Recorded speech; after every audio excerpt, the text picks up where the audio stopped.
나눈 말씀은 여러분들이 익히 잘 들어보신 그런 말씀입니다. 이 말씀의 총체적인 것은 예수님이 과연 누구신가라고 하는 데에 초점을 맞추고 있습니다. 오늘 설교 본문에 따르면 한 무리의 사람들이 예수님을 찾아왔어요. 그런데 예수님을 찾아온 그 무리들이 가지고 있었던 생각, 또 예수님을 찾았던 그 의미는 좀 더 달랐던 것을 볼 수 있습니다. 예수님을 만나려고 여기저기 수소문하고 그리고 열심히 다녔던 것으로 보입니다. 그들의 열심만은 칭찬해 줄 필요가 있습니다. 예수님을 만나기 위해서 그들은 험난한 그러한 길들을 찾아 예수님을 찾게 되었죠. 갈릴리 호수에서 배를 타고 가버나움에 갔다가 다시 호수 건너편으로 와서 이제 우여곡절 끝에 그들이 만나고자 하는 예수님을 드디어 만날 수 있었습니다. 그들은 반가운 마음에서 예수님께 그렇게 질문합니다. 언제 이곳에 오셨습니까? 하고 예수께 물었어요.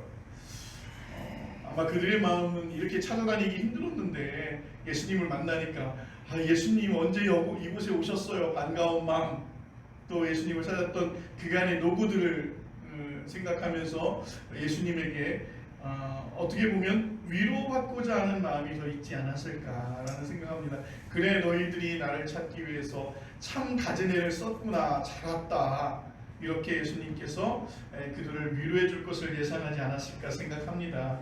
그런데 예수님께서 그들에게 이렇게 말씀하셨습니다. 26절, 내가 진실로 진실로 너희에게 이르노니 너희가 나를 찾는 것은 표적을 본 까닭이 아니요 떡을 먹고 배부른 까닭이로다.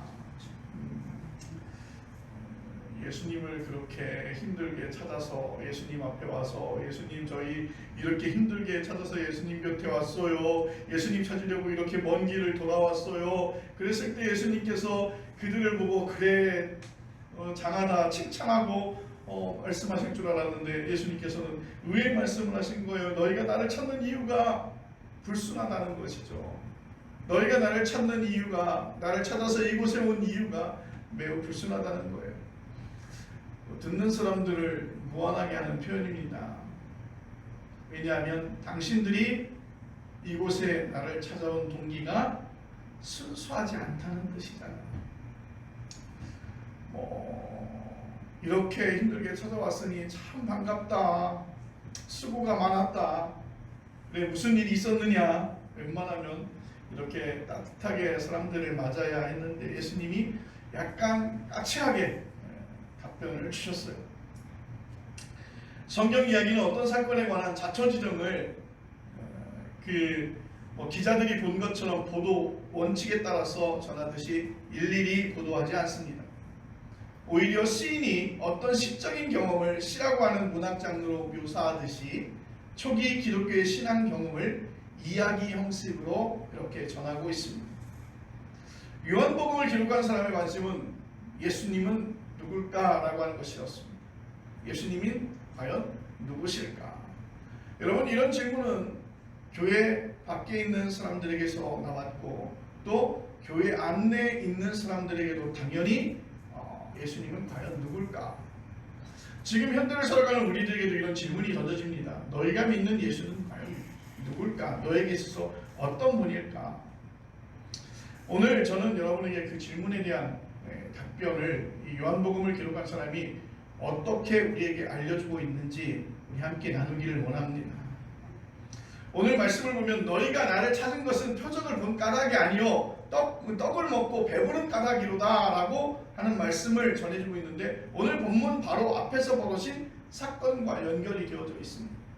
그 사건이 무엇이죠? 여러분들이 아주 잘 아시는 오병이어의 사건입니다. 요한복음 6장 1절로 15절에 나오는 말씀이죠. 빵 5개와 물고기 2마리로 5,000명의 사람들이 배불리 먹고 남는 것이 12바구니나 되었습니다. 정말 신기한 일이죠. 한 가족이 먹을 수 있는 양이었던 그 도시락이 계속해서 예수님의 축사를 통해서 계속해서 예수님의 손에서 불어나고 그리고 5천 명이 먹는 놀라운 기적의 사건들을 그들은 그곳에서 목도를 했습니다. 네, 그런 생각을 좀 가져요. 지금 여러분들 식당에 가보잖아요. 식당에 가보면 생각해 보세요. 100명이 식당에 가서 식사를 하려고 해도요, 얼마나 복잡한지 몰라요. 여러 사람의 주방에서 일하는 사람들이 그 주방에서 음식을 만들고 그것을 갖다 홀에 서빙하는데도 불구하고 굉장히 분잡합니다. 그리고 마음이 불편하죠. 빨리 먹었으면 좋겠다. 나도 배가 고픈데 이런 마음이 드는데, 예수님이 축사하고 5천 명이 먹는데 예수님의 축사를 끝나고 그것을 뜯고 나눠주는 데 있어서 시간이 얼마나 소요됐을까, 그런 생각들도 좀 갖게 돼요.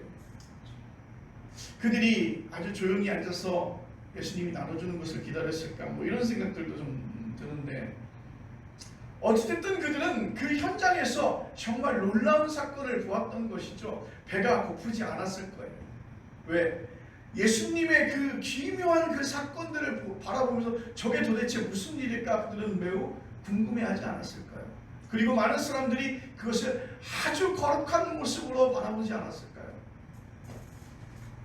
만약 그들이 먹는 것에 방점을 두었다고 한다면 매우 소란스러웠을 거라는 생각이 들어요. 그런데 그들은 눈에서 보았습니다. 그들의 눈으로 직접 그 사건을 목도하는 것이죠. 그래서 요한복음 6장 14절로 15절에 따르면 이런 놀라운 현상을 본 많은 사람들이 예수님을 세상에 오실 그 선지자로 여겼고, 그들의 예수님을 억지로 임금으로 삼으려고 한다는 사실을 예수님께서는 눈치를 채셨어요. 그래서 예수님은 그들을 피해서 산으로 떠나가셨다, 그렇게 성경은 말하고 있습니다.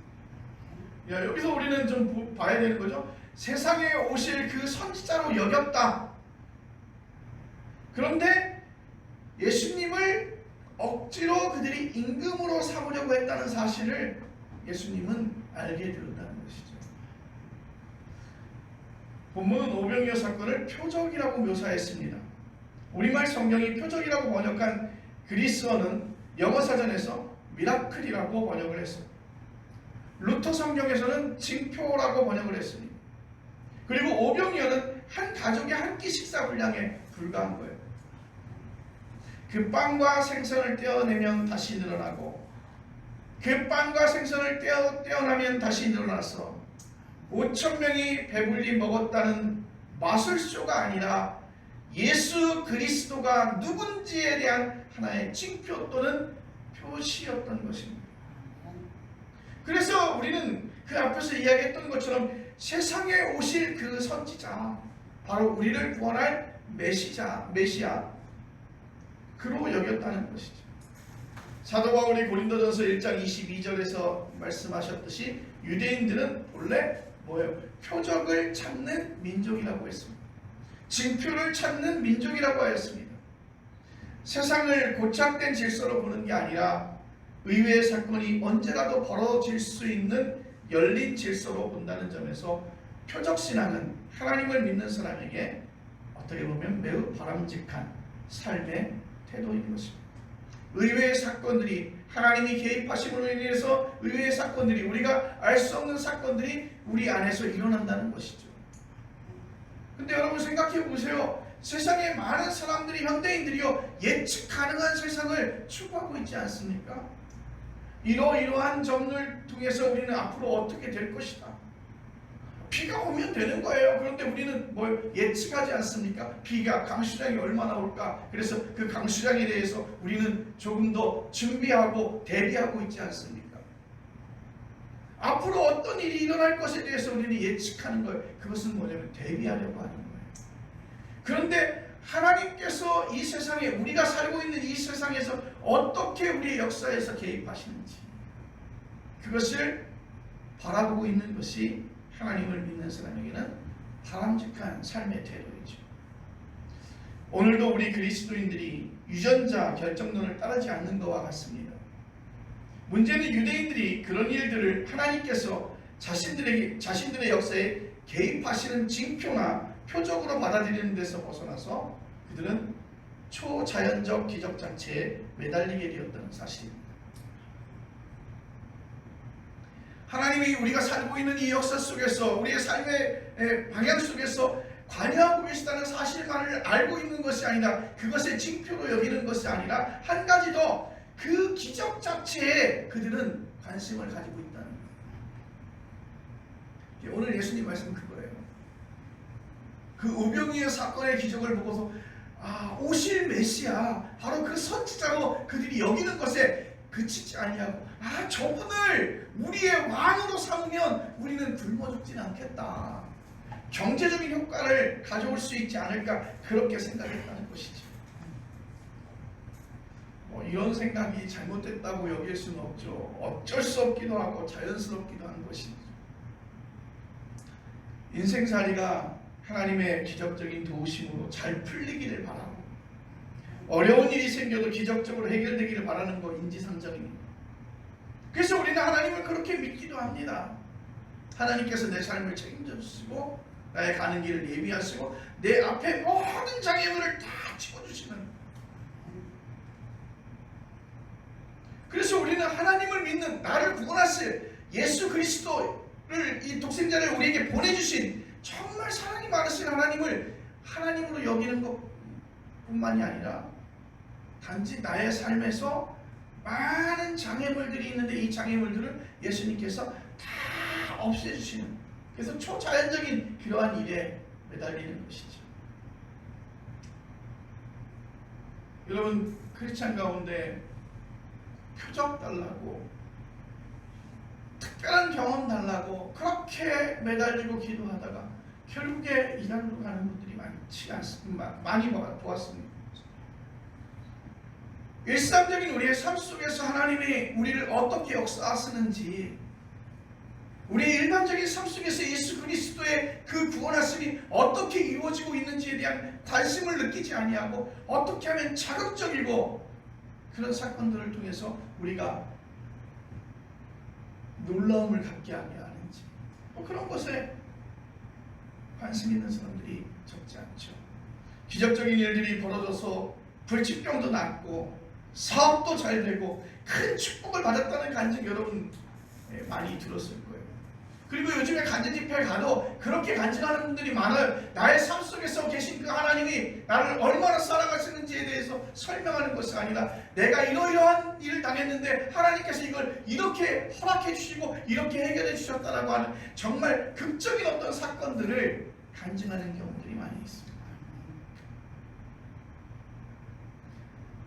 십자가에 피 흘리고 고난당하며 처형당한 예수를 그리스도로 믿는 이들이 겉으로 드러나는 초자연적 기적과 축복에 매달리는 게 과연 옳은 신앙일까? 나를 위해서 피 흘리시고 나를 위해서 죽으셨던 그 예수 그리스도를 바라보며 그 초자연적인 기적, 그 놀라운 기적, 정말 신기한 기적, 그것을 바라보면서 그곳에 현혹되어 있는 것이 과연 옳은 신앙일까? 여러분, 하나님의 표적과 하나님의 징표의 본질적 의미가 무엇인지 모른 채 살아가는 세상살이의 기준으로만 하나님을 믿는 것은 아니었다. 하나님의 표적을 경험하는 게 아니라 오병이의 기적으로 배불렀다는 사실에만 매달려 있는 사람들처럼 오늘 우리도 그렇게 살아가고 있지 않을까? 그래서 예수님께서는 그들에게 27절에 이렇게 말씀하십니다. 썩을 양식을 위하여 일하지 말고 영생하게 하는 양식을 위해서 일하라. 이 영생의 양식은 인자가 준다는 것이죠. 예수 그리스도가 준다는 것.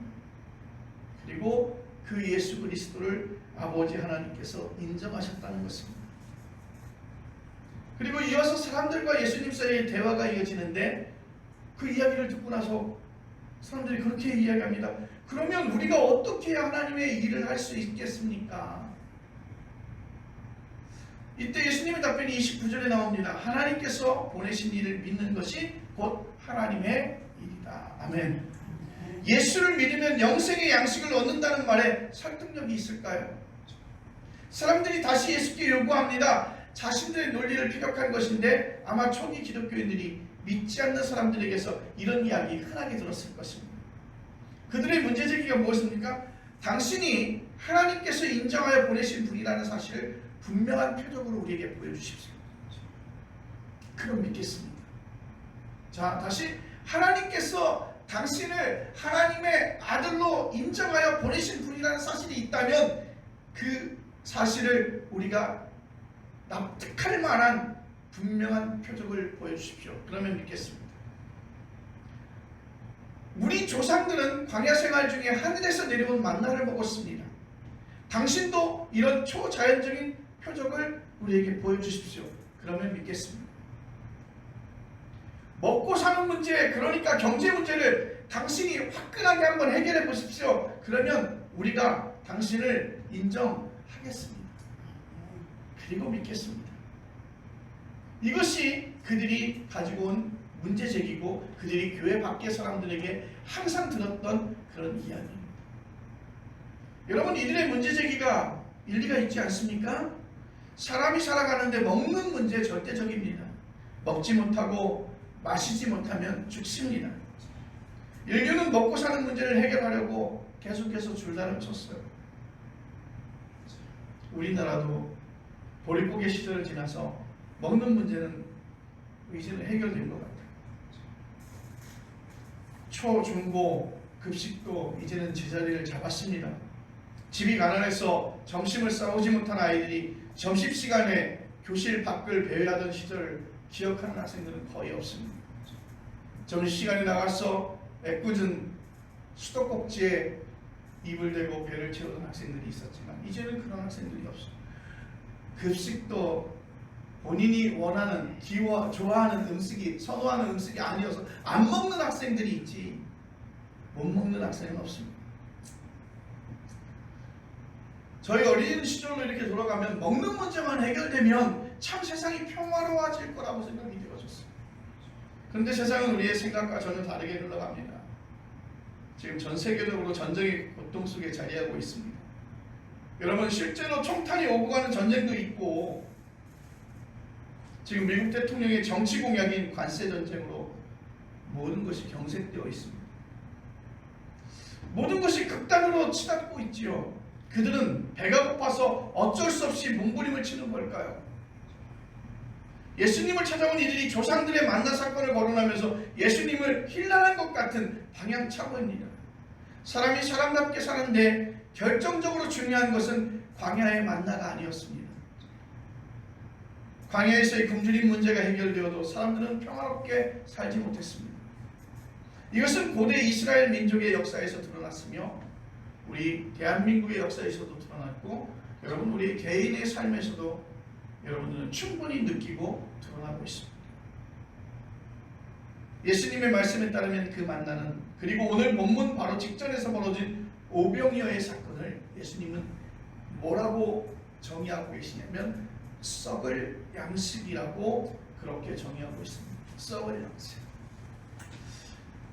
자, 어떻게 보면 오병이어의 사건은 예수님께서 일으키신 것이고 그 만나의 사건은 하나님께서 그들에게 베푸신 것인데 어떻게 보면 그 만나 사건까지 예수님께서 썩을 양식이라고 그렇게 정의를 내리시는 것이 좀 위험스러울 수도 있었지만 여러분 생각해 보세요. 배가 고플 때 만나만으로 만족할 수 있습니다.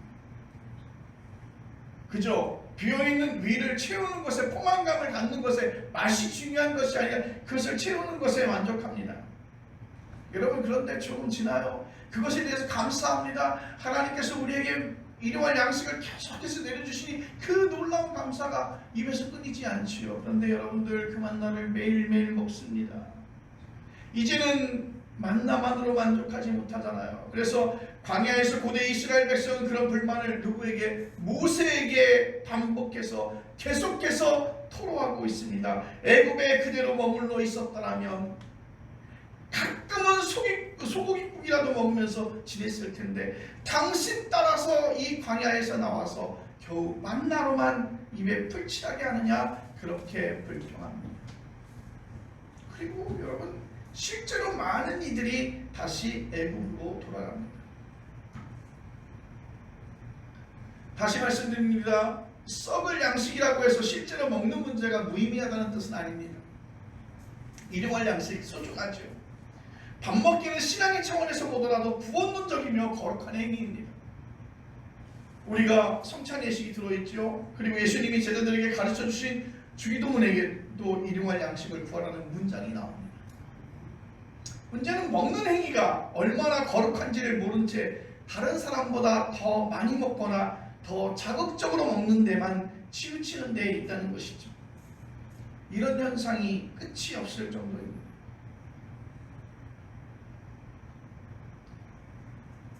오, 6년 사이에 유튜브라고 하는 채널을 통해서 많은 먹방 유튜버가 세상에 공개가 되었어요. 그들의 수입이나 비인격적이고 비합리적인 구조에 대해서 일명 찌양 사건이라고 하는 사건을 통해서 언론에 보도가 되어졌죠.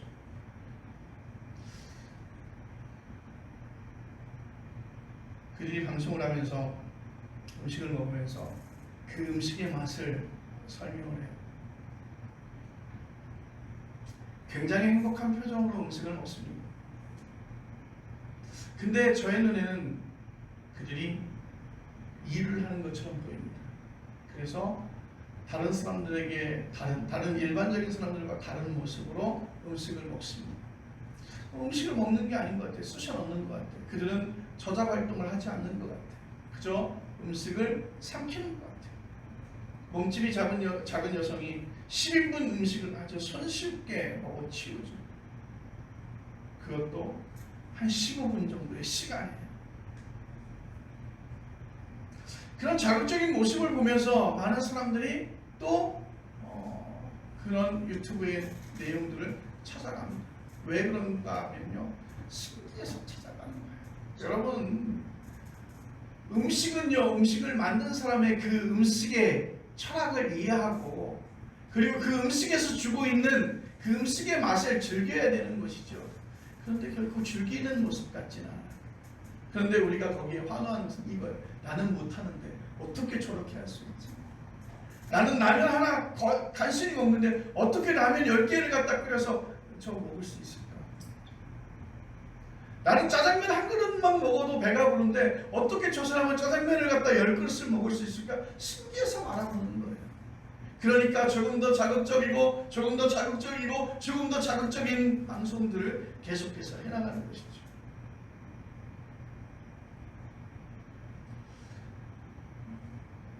평생 굶지 않을 만한 돈이 있어도 더 많이 채워야 한다는 욕망이 우리를 지배하는 것 같습니다.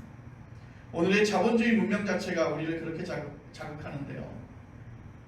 그러다 보니까 우리는 그 먹방 방식처럼 우리의 삶의 모습도 그렇게 이해하고 그렇게 해석하려고 노력한다는 것입니다. 그래서 예수님께서 자기를 찾아온 사람들에게 이렇게 말하는 거예요. 썩을 양식을 찾지 말고 너희는 영생의 양식을 찾으라.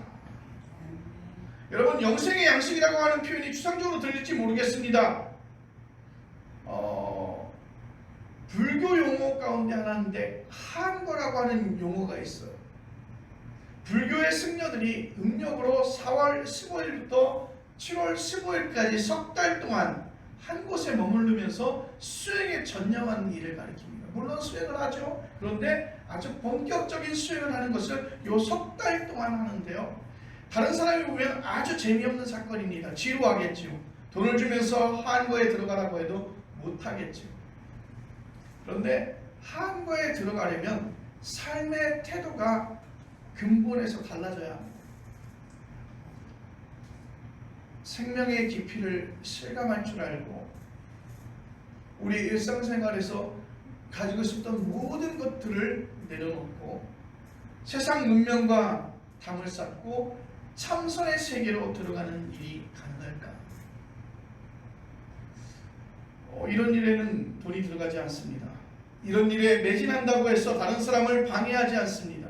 그 안에 들어가면 들어갈수록 그 사람의 삶은 더 넓어지고 풍성해지죠.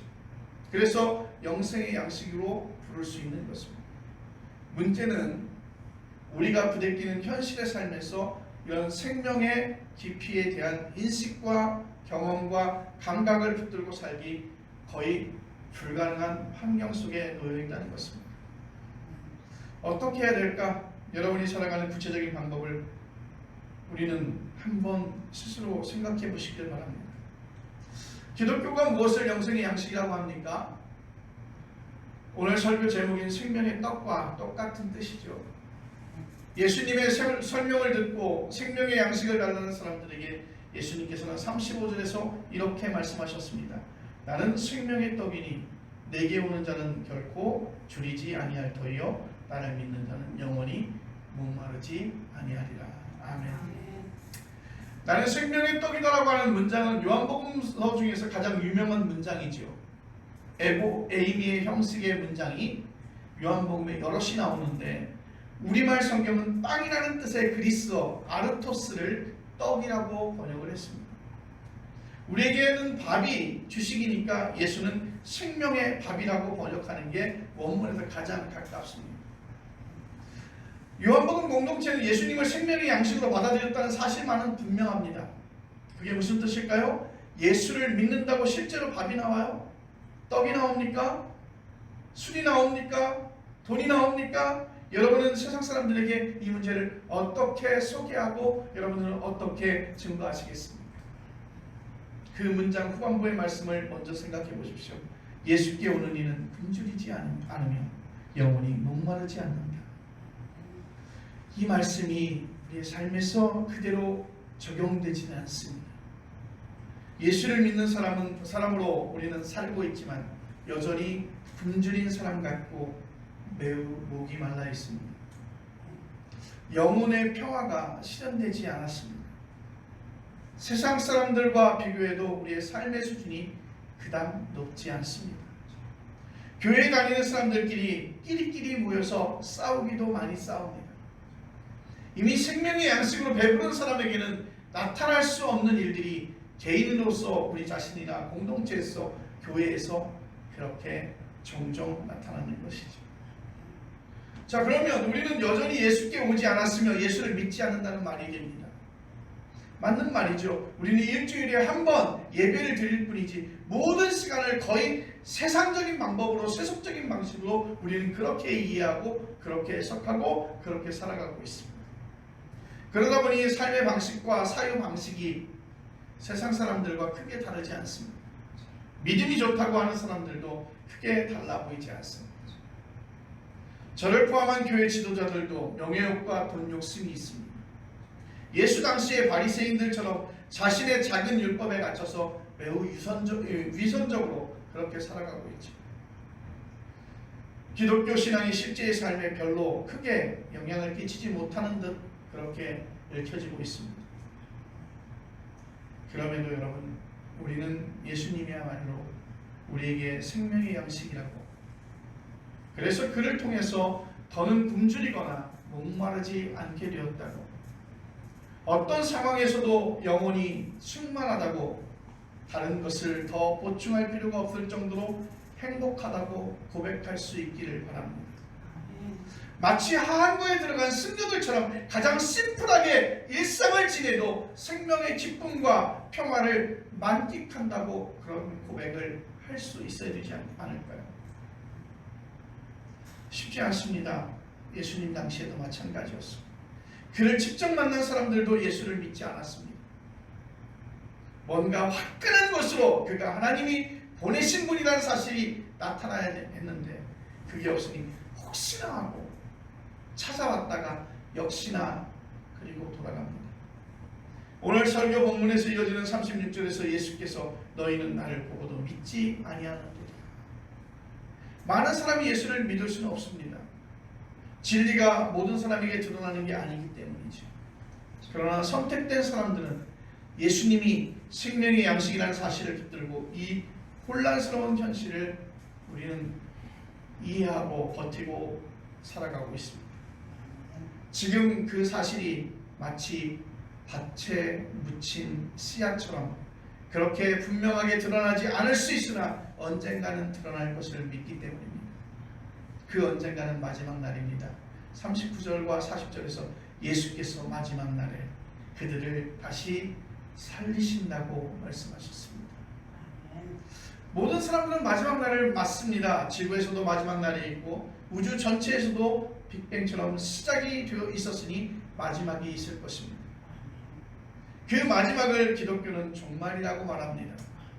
우주 전체의 종말은 개인의 마지막 날과 직결되어 있습니다. 그 마지막 날은 우리에게 죽음인 것입니다. 우리 그리스도인들은 죽음으로 모든 게 끝장나는 것이 아니라는 사실을 믿습니다. 그 마지막 날에 우리는 굶주리지 않고 목마르지 않는 부활의 생명으로 변화될 것입니다. 그게 그리스도인들의 세상 사람들과 완전히 구분되는 지점일 것입니다. 부활 생명의 순간을 우리는 기다리면서 삽니다. 아침을 기다리는 파수꾼처럼 그 순간을 간절히 기다리는 사람은 이미 살아있는 동안에도 굶주리지 않고 목마르지 않다는 그 말씀이 실감나게 될 것입니다. 이런 일이 예수 그리스도를 통해서 우리의 삶에서 일어났기에 여러분과 저는 예수님을 이 시간 생명의 양식이라고 그렇게 고백할 수 있는 것입니다. 그리고 그렇게 믿는 것입니다. 기도하겠습니다.